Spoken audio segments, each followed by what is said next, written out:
Olá, olá, saudações. Bom, eu sou o professor Alex Silva, sou professor de física, também dou aula na pós-graduação de neuroeducação, né, na EMESCAM, mas hoje o assunto, apesar de sempre todo o assunto ter a ver com neuroeducação, hoje nós vamos falar um pouco sobre física, não física como a gente tem nos livros didáticos, né, que são cheios de amontoado de um monte de coisas escritas e tal, não, mas a física que está dando o que falar. Nós vamos falar sobre terra plana versus terra não plana. Terra esférica, geodésica e etc. Qualquer coisa que não seja plana, entendeu? Até triângulo, velho, mas plano, pelo amor de Deus. Bom, então, treta, né? Vai rolar uma tretinha de boa, mas tranquilo. Você vai conseguir acompanhar isso, legal e tal. Nós vamos falar sobre. A gente podia falar sobre várias maneiras de argumentar a questão da Terra não ser plana, desde você subir em um avião e com um ângulo de visão bom a partir da janela do avião você perceber isso, até você ir com binóculos para um cais, para um porto e ver os navios sumindo no horizonte e também falar sobre as viagens espaciais e as filmagens da Terra, mas nós vamos falar de Erastótenes. É isso aí, filósofo grego, de antes de Cristo, né? Ele nasceu em Ciene, ou Cirene, você vai achar escrito Cirene, mas a pronúncia normalmente é Ciene, e aí o pessoal de história, de geografia pode abordar melhor isso, explicar melhor do que eu.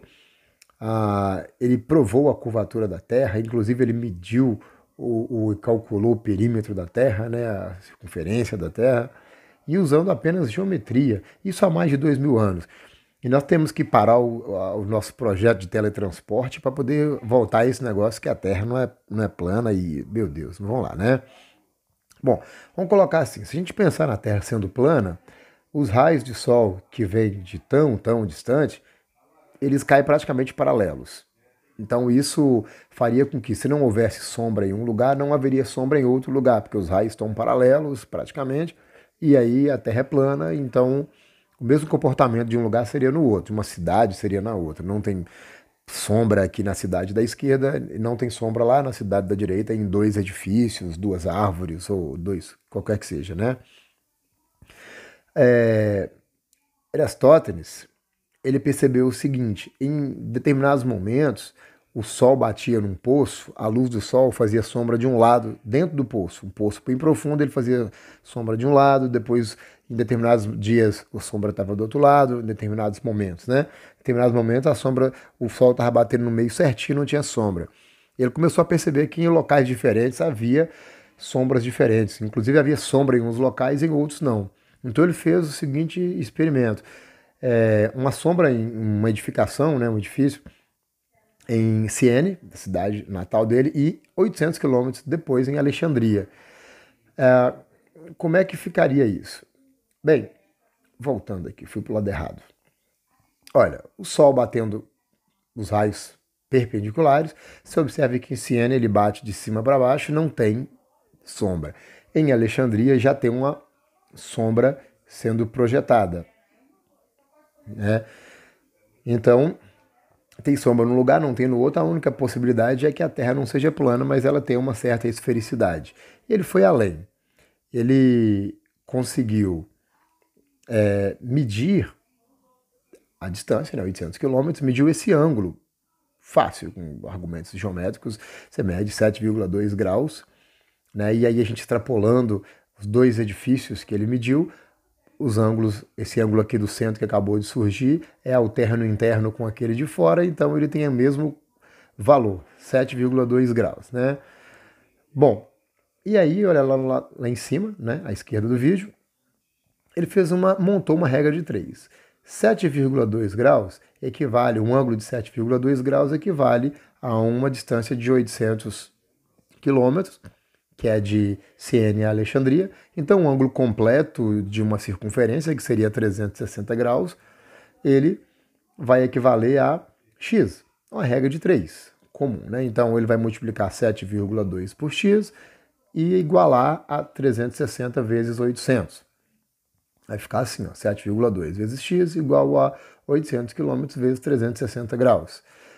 800 vezes 360 graus vai dar 280 mil quilômetros, né? Cortou os graus, né? Sobrou 7,2x igual a 288 mil quilômetros.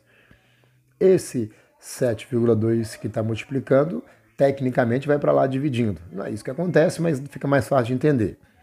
Então, 288 mil dividido por 7,2 vai dar um total de 40 mil quilômetros, que é muito próximo da circunferência da Terra medida na linha do Equador, com métodos mais precisos. Nós estamos falando de mais de 2.000 anos atrás. Eratosthenes calculou essa circunferência com argumentos geométricos, com observação, mostrando que a Terra tem uma circunferência, logo ela não é plana, né? Bem, agora a gente vai calcular o quê? O raio da Terra. Se ela é circunférica, então ela tem um raio. E aí a gente tem essa expressão, perímetro é igual a 2 vezes π vezes raio, 2πr, né? Perímetro. Bom, o raio, então, é o perímetro dividido por 2π. E aí a gente substitui o valor do perímetro por esse valor que Eratosthenes descobriu há mais de 2.000 anos atrás, e nós temos, então, o resultado que o raio da Terra vai dar aproximadamente 6.394,5 quilômetros, e o raio da Terra hoje, medido a partir de métodos mais precisos, nós encontramos 6.371 quilômetros. Muito próximo, viu? As medidas de Eratosthenes deram muito próximas. Então, gente, esse negócio de terra plana tá feio, tá feio. Eu sei que o Olavo de Carvalho fala isso, que muito bolsominion tá falando isso aí, que nego tá querendo até que vai para livro didático e tal, mas, gente, tá feio, pelo amor de Deus, vamos parar com isso, né? Isso é fake desde o século II, século III a.C. Bem, então você está liberado para usar os memes, por exemplo, todos os planetas redondos e a Terra quadrada, né, e tal. E o que seria, então, um eclipse lunar? A sombra, né, projetada da Terra projetada na Lua. Não seria uma bola como a gente vê uma circunferência, seria uma listra, né, reta desse jeito, né?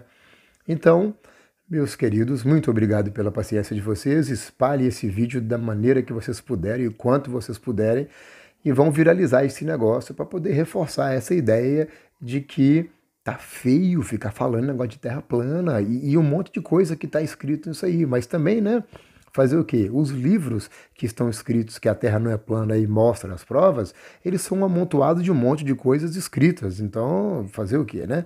Espalhe essa notícia aí, galera. Muito obrigado e aquele abraço.